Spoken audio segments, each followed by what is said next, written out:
Community Spiritual Center of Lansing. I'm Rev.Sharon Ketchum, and it is my pleasure to welcome you to our new Unity campus out here on Washington Road. We have this beautiful nature scene behind us.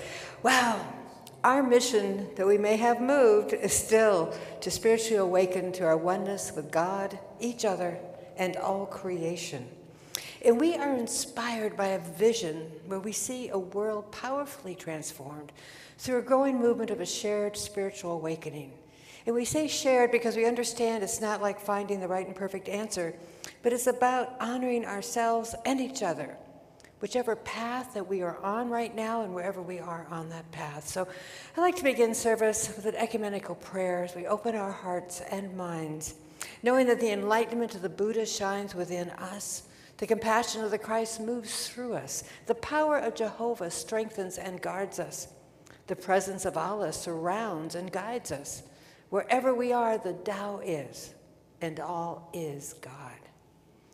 Well, it's been another week. We've all survived this week. And yesterday was a very special day. It's sometimes called Beltane on May 1st or May Day. And basically what's happened is humanity needed something between the beginning of spring and the beginning of summer. So right smack in the middle, we kind of celebrate flowers and just life in the middle of that. And yesterday, if you are a horse racing fan, was the Kentucky Derby, won by Medina Spirit. So our family always had a tradition. We would place some dollar bets just on the long shot and put on our hats at home and just kind of sit there and enjoy the races. If you've been on Facebook, you already know that our goslings have hatched, the geese babies. And actually, we have two families walking around the grounds here. We have a whole bunch for Arbor Day, we planted, I think it was 14 new trees, as well as 114 bushes all around our property line. This is in code with the township of Delhi. And Home Street, our previous building at 230 South Holmes, has a new owner as of Friday. So it's been quite a week.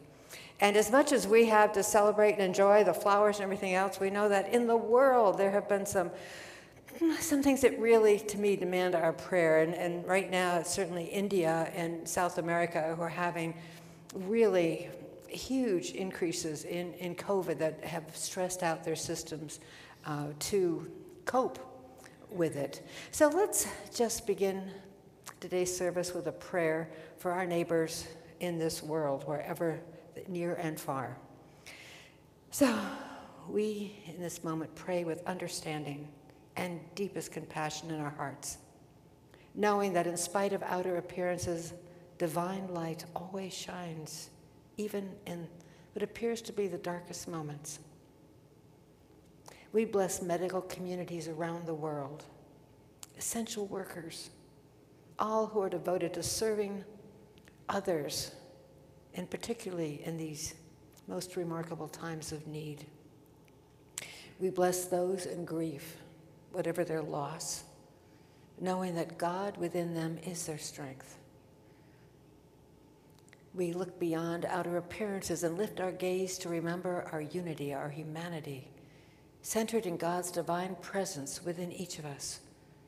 We know the truth for each person in our neighborhood and on this planet, that we are all guided by wisdom, arising in love as we act in ways that foster peace and wholeness for all. And so it is. Amen. And let's just take a moment while we're in that prayerful mode to bless us, this community, Unity Spiritual Center of Lansing, which is really you and me.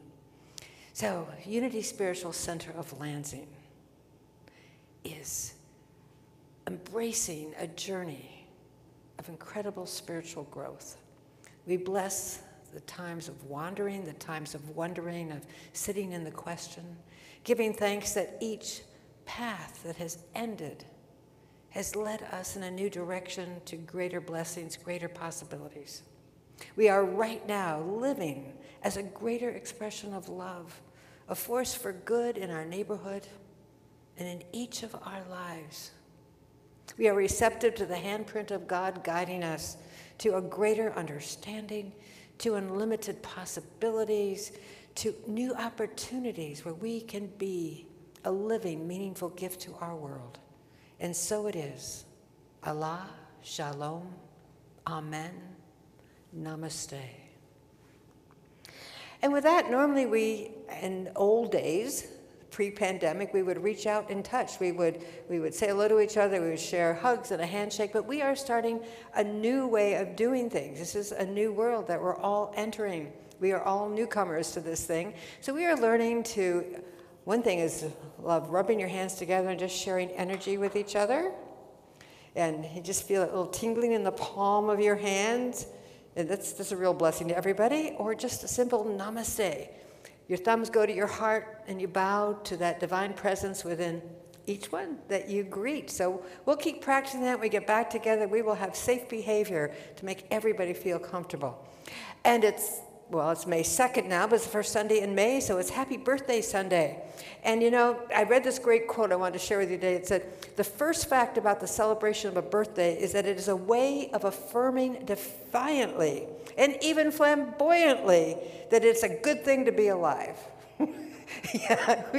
So, Laura, Nancy, Cindy, Sharon Leininger, Roger, Ann, Rex, Susie, Laura, my son Damien, and you, if you have a birthday in May, please accept our singing. Hap. Okay, good. Happy birthday to you. Happy birthday to you. Happy birthday, you're wonderful. Don't anybody tell you anything different? Happy birthday to you. Thank you. Chris. Thank you. Today's daily word is grace, inspired by the Gospel of John. From God's grace, we have all received grace upon grace. We don't need to do anything to earn or deserve the grace of God, because it is always present, ours to claim in any situation. Grace dawns in our awareness as soon as we move beyond the limits of our human understanding. We let go and let the peace, love, wisdom, and strength of God fill us, lift us, and guide us. In both the challenging and the ordinary moments of life, the grace we give and the grace we receive keep the awareness of God in our hearts. During a tough conversation, a thought comes to mind that helps reestablish harmony. As we mull an important decision, a fresh insight clarifies our thinking. Feeling overwhelmed by our to-do list, we feel renewed energy and move forward with strength and enthusiasm. In these moments and more, we discover grace anew. Today's affirmation is, the grace of God is alive in me. Let's affirm that together. The grace of God is alive in me. For the month of May, we are focusing on our core value and practice of prayer. Prayer is a powerful tool available to each of us to co-create the lives our hearts desire. It brings us into alignment with God's mind. It strengthens our resolve and lifts us above apparent circumstances to a greater understanding and a more effective course of action. Prayer can never be used up. It can never be worn out. We celebrate the magnifying power of prayer that comes when we consciously join together in prayer. Day by day, prayer is our spiritual practice, raising us above our challenges into unifying solutions. Let us affirm together. We acknowledge, celebrate, and practice the transformative power of prayer. Today, we are coming to you by live streaming from our new sanctuary on Washington Road. While the building is still closed to in-person meetings, we continue to offer classes on Zoom. Mondays at 1:30, we have a Course of Love with Lucille Olson. Wednesdays at 6 p.m. is our prayer circle with Peggy Higginbotham. Thursdays at 7 p.m. is A Course in Miracles with Dan and Carol Maynard. Monday through Fridays, the Zoom room is open to everyone for Conversation Cafe, an informal time to see some other faces and talk about whatever comes up. Again, the Zoom link can be found at the Unity Spiritual Center Lansing Facebook page or contact the church office. Also, there have been 114 bushes and 14 trees recently planted at our new home. We need to water these young plants every other day. If you'd like to take on a day or a section, contact the church office. One team that is still very active is our prayer team. If you have prayer requests, you can make them on our website, email the church office, or make a request at our Wednesday night prayer service. Thank you.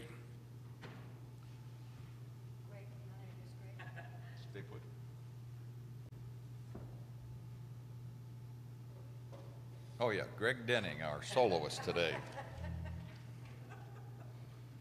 The famous Greg Denning. Okay. Well, while you're doing that, Reverend Sharon, the Conversation Cafe, is that 11 to 12 or is that any time during the day? 11 to 12 on the daily Conversation Cafe. Yeah, and we may have run our gamut with that, and a lot of people are stopping in right now. Okay.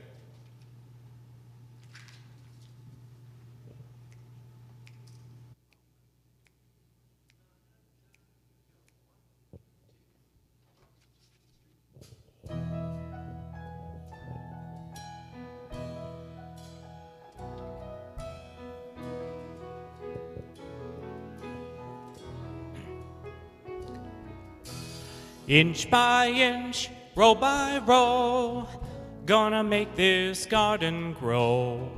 All it takes is a rake and a hoe and a piece of fertile ground. Inch by inch, row by row, someone bless these seeds I sow. Someone warm them from below till the rain comes tumbling down. Pulling weeds and picking stones, man is made of dreams and bones. Feel the need to grow my own, 'cause the time is close at hand. Grain for grain, sun and rain, find my way in nature's chain. Tune my body and my brain to the music from the land.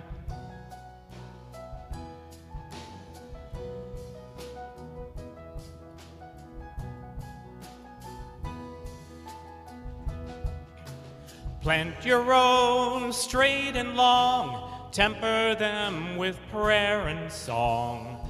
Mother Earth will make you strong if you give her love and care. Old crow watching hungrily from his perch in yonder tree.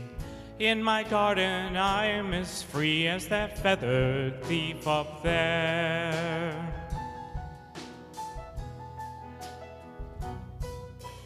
Inch by inch, row by row, gonna make this garden grow. All it takes is a rake and a hoe and a piece of fertile ground. Inch by inch, row by row, someone bless these seeds I sow. Someone warm them from below till the rain comes tumbling down.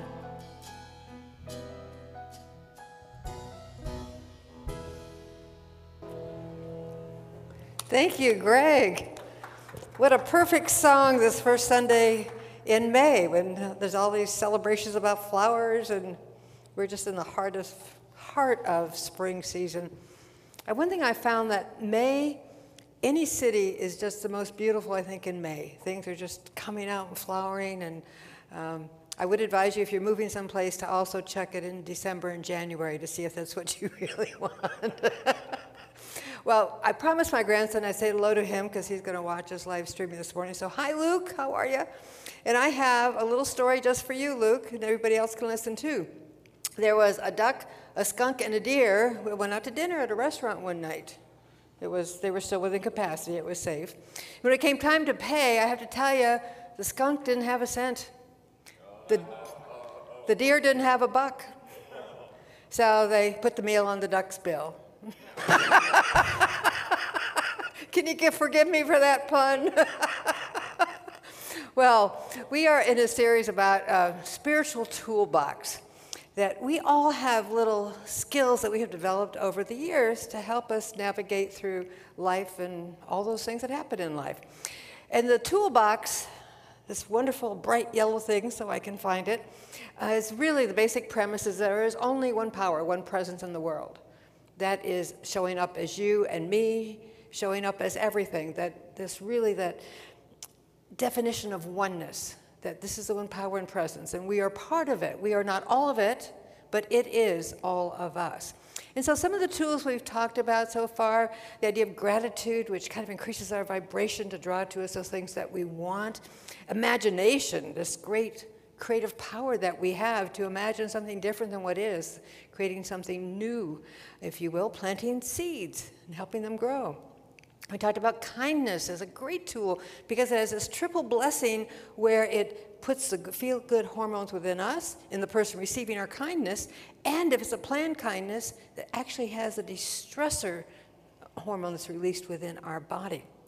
An ecology, that we are in this system of relationships. Our spiritual tools are recognizing that none of us are singular. It's this interconnectedness, this ecosystem of all of life that we are part of. And then last week we talked about trust and faith. And let me see, I had the God can, reminds me that when I can't, God can. If we're going to trust God, quite frankly, a lot of times we don't trust this oneness within the universe. And last week I mentioned that we were turning over how we get the accessibility ramp to the lodge portion of our building done, and we turned that over to God. This week I'm consciously turning over getting the upgraded code-compliant fire alarm system into our building, because it's very confusing. It's way over my head. I don't know, but God knows, so we'll let that one go there. And then as our trust increases, our faith deepens too. And, a rock is very often the symbol of faith because it's solid. Having our faith as something solid, that old saying that fear knocked at the door, faith answered, no one was there. When our faith is solid, we don't get into those fearful moments. A couple of my tools there. So today, we are going to deal with the spiritual tool of forgiveness. Yeah, I can hear the groans. People go, oh, not again. Why do they always go back to forgiveness? I'm through with that. I'm so through with that, yeah. But, forgiveness is really the gift we give ourselves. It's the best self-love we can give ourselves, to love ourselves enough not to hold unforgiveness in our hearts. And I was thinking about unforgiveness, as you know, there's an old saying, as above, so below, that the patterns repeat within our universe. And we know that the universe is expanding and growing in energy. I don't know what it expands into yet, but someday we might.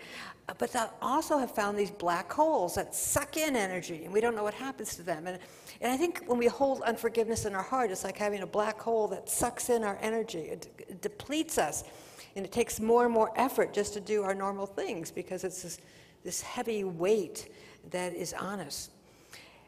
And when we harbor unforgiveness about anyone or anything in our minds and our hearts, it's really self-destructive. We know that it can cause physical symptoms to show up that are not healthy and are not comfortable. We know that it's exhausting and that it's sometimes even humiliating because we give this other person or event this power in our lives. It's really giving somebody the ability to live rent-free in your head. You know, they just walk the hallways of your head, and you're not charging them anything for it, but boy, are you paying for it, right? So we have things that trigger us, that put us right into that unforgiveness phase, and it's about finding triggers to get us untriggered. And, you know, Jesus put it real simple. He said, you know, when Peter asked him, how many times do you forgive? And he says, 7 times 70. 490 times, that's a lot. And, you know, there's exercise where you write down, I forgive so-and-so, and you write it out, and you write it out, and you write it out, and, you know, you get to about 120, 150, you go, what the heck am I doing? Why don't I just forgive? Just do it. The old Bob Newhart skit. Have you ever seen that where he's a therapist, somebody walks in and says, you know, I keep doing this thing, and I keep doing this thing, and it hurts me, and he goes, well, just stop it. Just stop it. Through the whole skit. Just stop it. That's it. Stop it. It's the same way with forgiveness. Just forgive. Let it go. So, you know, I have this kind of helium balloon here. And, you know, I could let this go, and it's just going to go right up. But it's tied to something. And how often do we say we forgive, but we're going to keep just a little bit there, just in case it happens again, so I can go back to it. So we forgive, but not totally. Not totally. Just a little attachment. And we have repeat offenders in our life that, boy, they know where our buttons is. They push that thing, and we are just so filled with unforgiveness. And we just when we forgive them, darn it, there they go and do it again. Do it again. So one little trick that I find for that, Trish Clark in Kitchener, she had shared this with me. And when she had that difficulty with somebody, visually she had a love cupboard. And she would put them in the love cupboard. That's all that was in there was love. And she would stick them in there. And amazingly, you know, our mind, I know it's imagination, it's energy. Energy manifests. And when we set those kind of tones and vibration, things actually shift. And of course, it shifts with us. Because if it's in our love cupboard, every time we think of them, we're thinking of love. So we start breaking down those patterns that were existing before. So however you can visualize what it really means to be forgiving, to really let go of the unforgiveness. You know, if it was later in the year, we could blow dandelions. Oh yeah, here, my spiritual toolbox. This is a good one.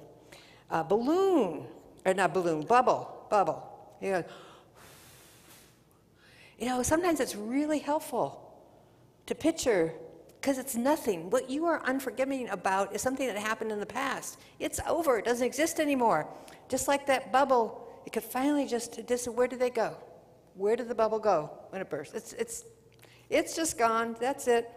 No more. Okay. And there's a wonderful song based on a prayer attributed to St. Francis. It says, make me an instrument of your peace. Where there's hatred, sow love. Where there's offense, pardon. Because we know that when we give is truly when we receive. When we pardon somebody else in our mind and hearts, that's when we are pardoned from carrying that burden. Okay, I want to give you one other thing to consider, especially if you have one or more people in your life that keep jumping out of the love cupboard and showing up as that barbed thing that just tears at you. We can often fall into a trap of criticizing others, of really seeing what's wrong. And once you've found a list, boy, you can collect evidence for that list. It keeps growing and growing.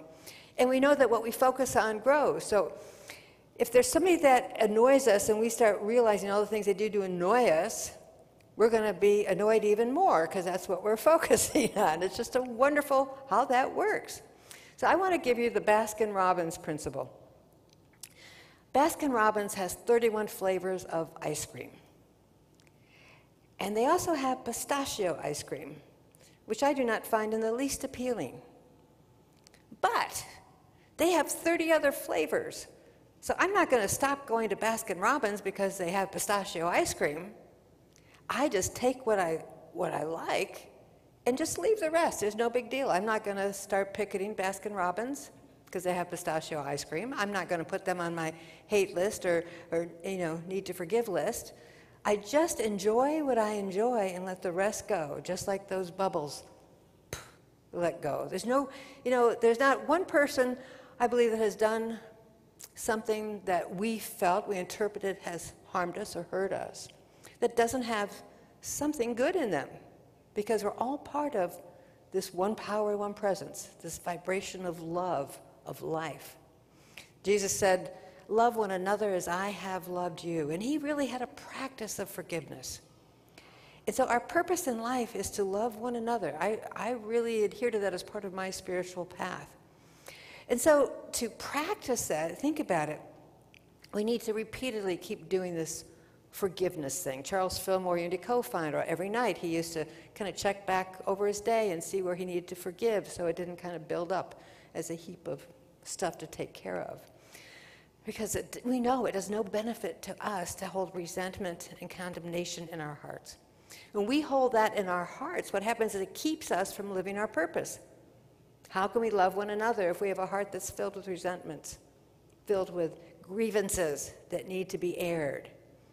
And to do this emotionally is not always simple.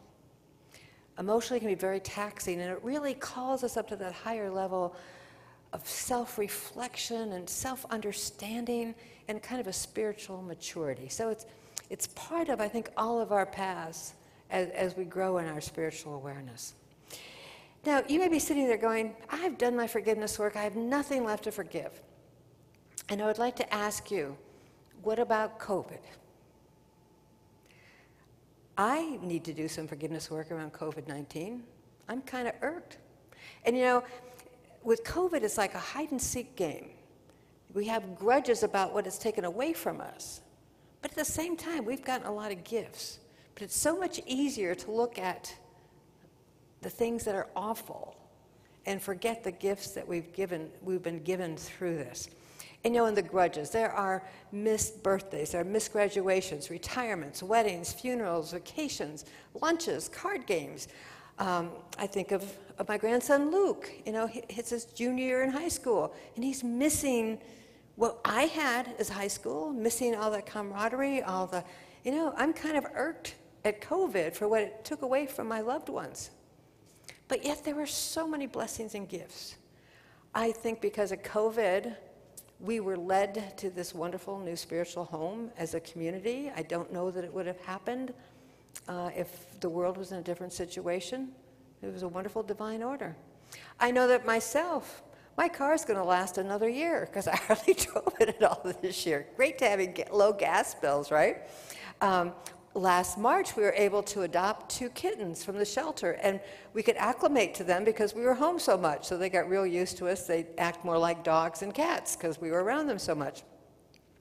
I was able to focus and clean out certain areas of my home. I wish I'd done more of that, but I still have some time left, I guess, to work on that.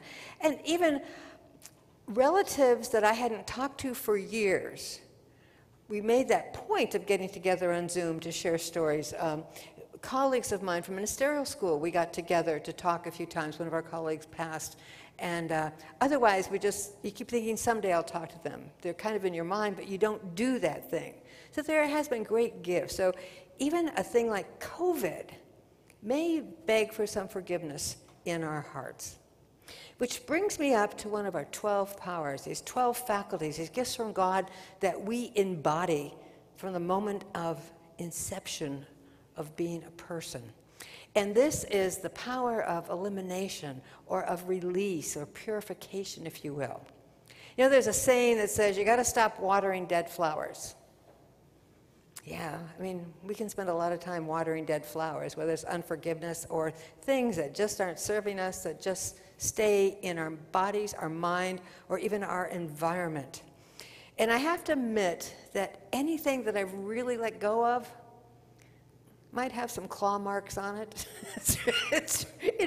I want to, but just in case, maybe I want to keep a little weight on the helium balloon. So if I need it back, I know it's just an arm's stretch away.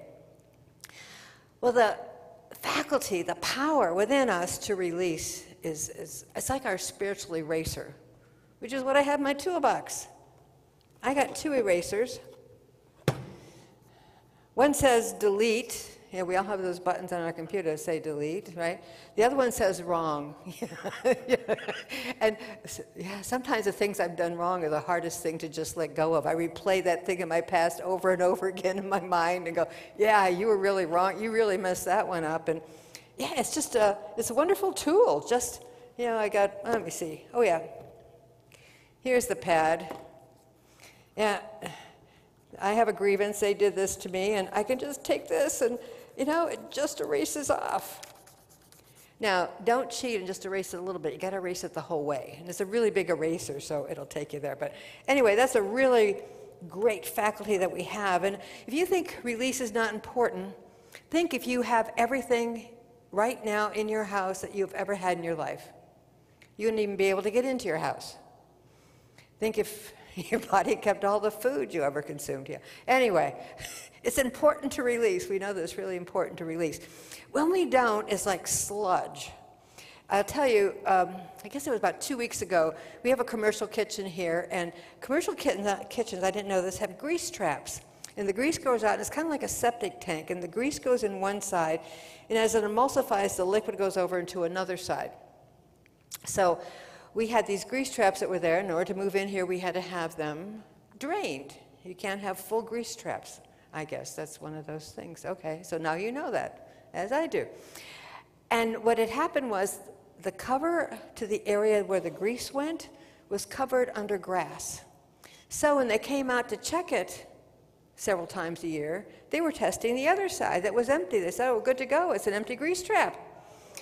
And so we found the side with the grease. Okay. It holds 3,300 gallons of grease that have been in there for at least 17 years.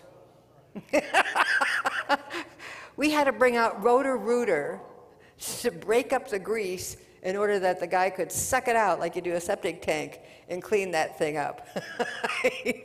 It's really important to let things go. Who wants to spend the energy of holding that around? We won't even go over to the smell, the aroma in the air that day, but maybe that's what it smells like when we actually release those things that we have held on to for 17 years until it just solidifies.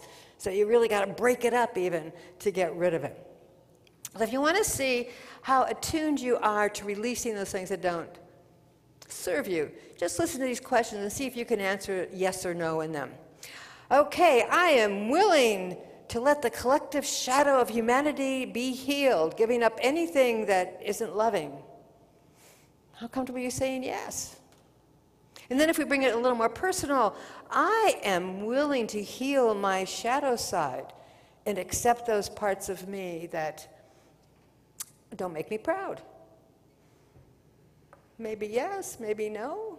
See, that release, it takes some work. I'm willing to release my indifference to the suffering of millions of people around the world. When it's collective, it feels a little easier to say yes to. I am willing to do that. I am willing to forgive anyone who has ever done me wrong. Anyone, everyone, except the ones I'm going to pull back with me, huh? Just put that one behind me. Okay, how about I am willing to stay open to the possibility that everything, every delay, every accident, every mess up, every success is in divine order. Wow, I mean, we are living proof as a community, from the fire 18 months ago to where we are today. It was in divine order. It didn't feel like it at the time. But if we can stay in that place, if we can eliminate the fear, step into our faith, release those attachments to what appears to be like a mistake at the time, which might just be redirecting us into really the answers to everything that we've prayed about in our heart. And if you can't release what's happening, I mean, the whole thing, this power is so good, you'll need to be simply willing. And if you can't be willing to do it, willing to release it, then maybe you can be willing to be willing. And if even that brings some pushback, how about be willing to be willing to be willing? And you keep going back until you find a level of willingness that does not meet with resistance. You know? That one level of willingness. It's really about deciding for yourself. Are you going to seek the weakness in others, the weakness in the stuff that you've accumulated, or are you going to seek the greatness within yourself? Yeah, they both take an investment of energy, and you get to choose where you're going to put it. It's like you get out and you play your heart out, and you let go of the rest.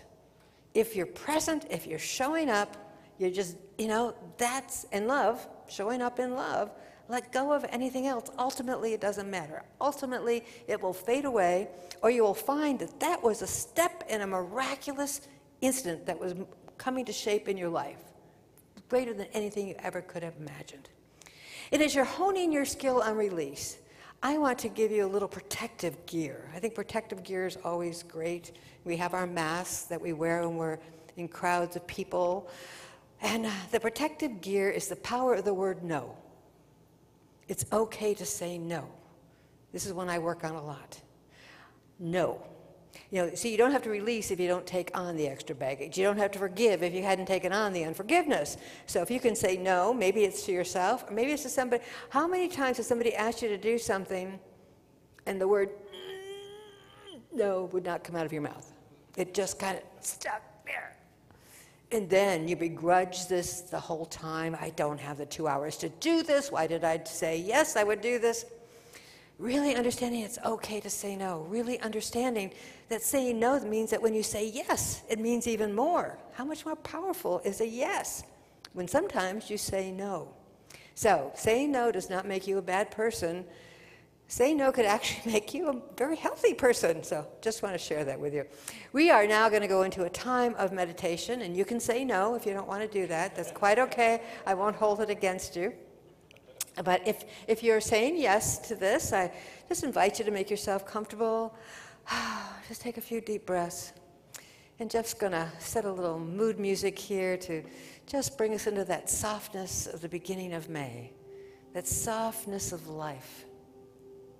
That place where there is nothing to forgive, nothing to release but our next breath. That space within us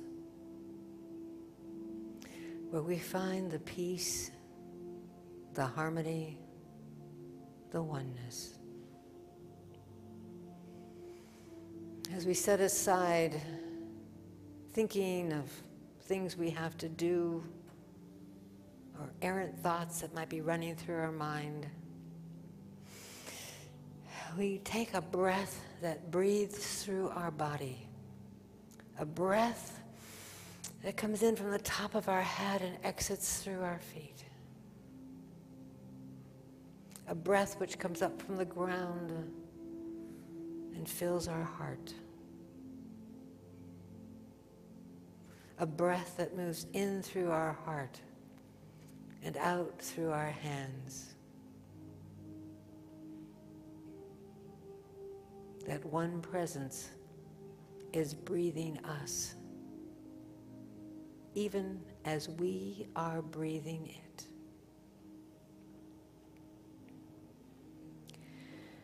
I bring an invitation to you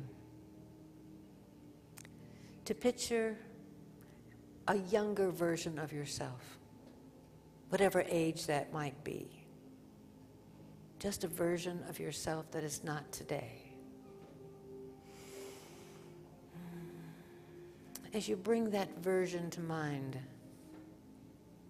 4, 40, 24, 82, anything younger, than this moment. Ask your younger self, what are you feeling? And listen. Ask again, what are you feeling? Listen. And one more time, what are you feeling? Listen. Listen without judgment. Listen with compassion. And then in this dialogue with your younger self, confirm to them what you heard. I heard you're feeling powerless. I heard that you're hurting. I heard that you feel confused.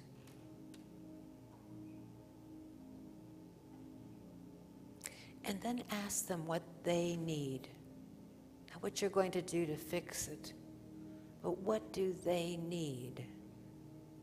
Ask 3 times, what do you need from me?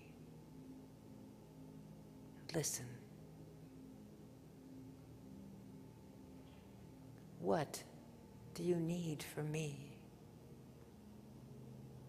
Listen. What do you need from me?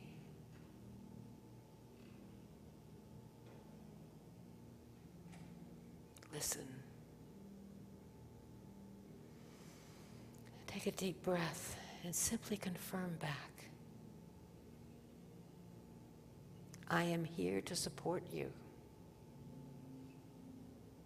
I am here to love you. I am here to give you what you need. For we are one that has been released from the past, one that is free of anything that was burdensome, one ready, willing, and able to live into our purpose of loving one another, even as we love ourselves.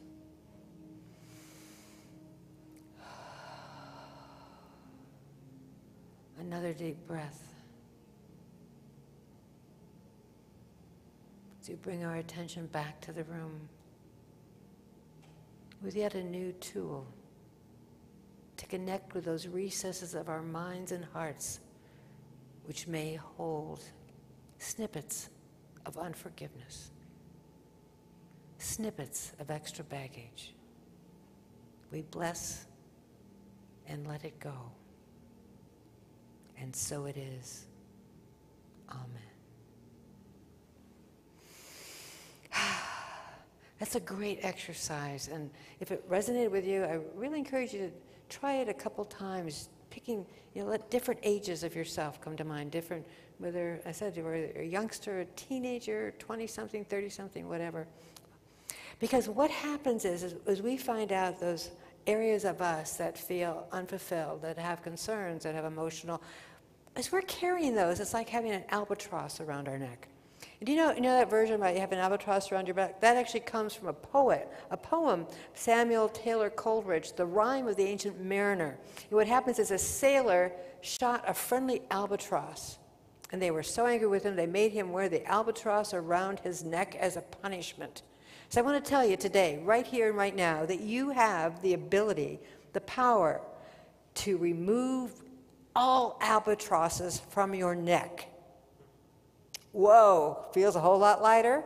And not only that, you got the ability to say no. So what are you going to do now? Well, I know what I'm going to do is I'm going to invite Greg Denning to come back up and share another piece of music with us. Thank you, Greg.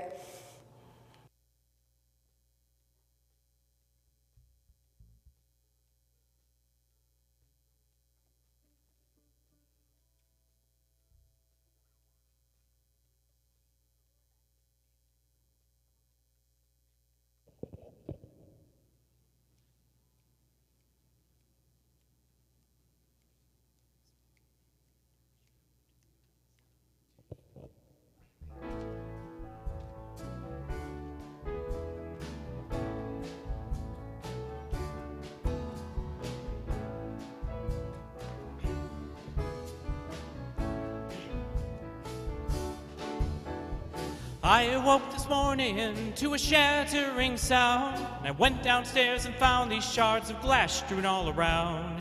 And there upon the floor I found this poor broken dove, and it made me realize how very fragile is this life that we so love.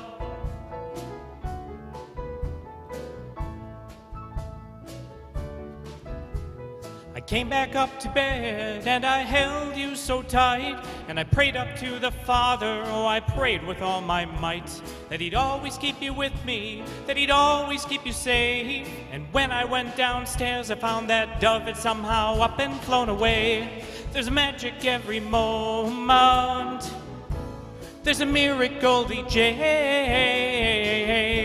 There's a magic every moment. Oh, won't you let the music play? Oh, won't you let the music play?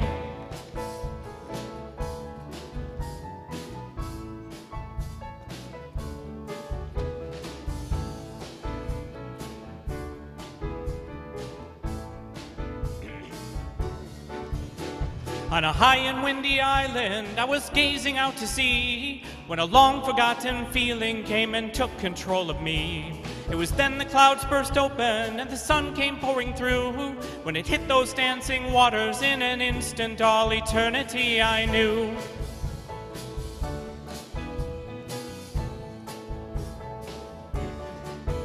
There's so much we take for granted, there's so much we never say. We get caught up in the motion of just living day to day. We are fettered to the future, we are prisoners of the past, and we never seem to notice till our lives have finally slipped right through our grasp.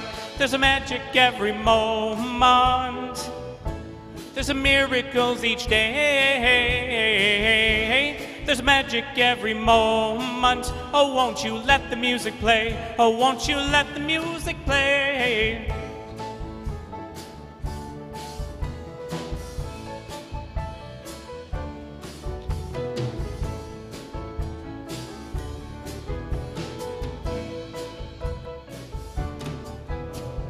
You can see forever in a single drop of dew.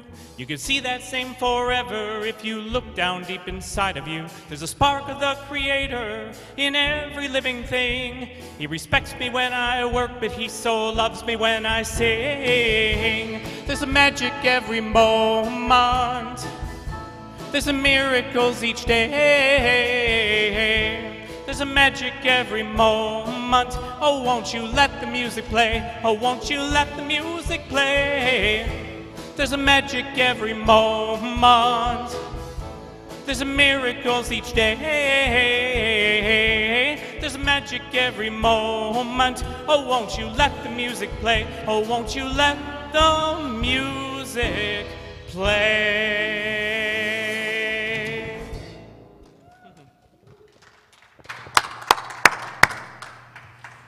Woo! Thank you, Greg. Now is the time we celebrate our abundance, both as a community and for each of us individually. We acknowledge that God is our source of supply, which comes to us through many channels. You and I, as a unity community, have had the necessary resources to meet each demand that has arisen as we modify our new home to meet safety codes. So it is especially important that we celebrate our prosperity as we continue to prepare for our building to fulfill its destiny.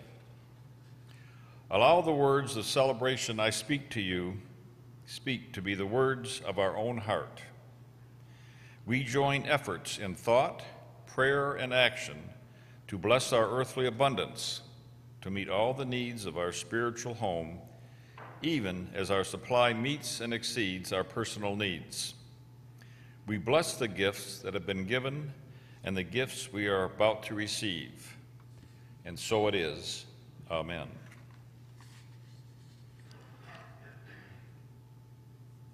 Thank you to each of you who continue to so generously support this ministry during this extraordinary time. We are very grateful for those love offerings this ministry has received from all the members of this community, both online and through the mail. We are a tithing congregation, and it's with great joy that we share a portion of our tithes. The first quarter we share with the Firecracker Foundation. And our congregant's choice for the second quarter is the Greater Lansing Food Bank. They continue to do such a remarkable job responding to huge demands during this pandemic. We thank them for their selfless work and know that our gift will go forth to do great things. Even as we give thanks for the gifts that have blessed our Unity community, let us take a moment to celebrate the gifts that have blessed our lives personally. We get to practice that spiritual tool of gratitude, as well as increase our trust and deepen our faith as we acknowledge our many blessings.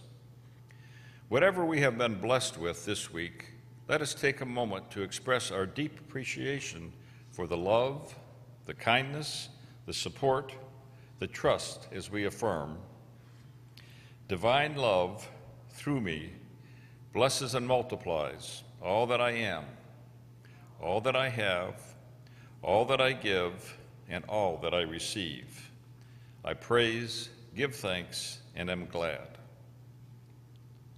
Now let us join together in our closing song, I Choose Love, followed by the prayer of protection.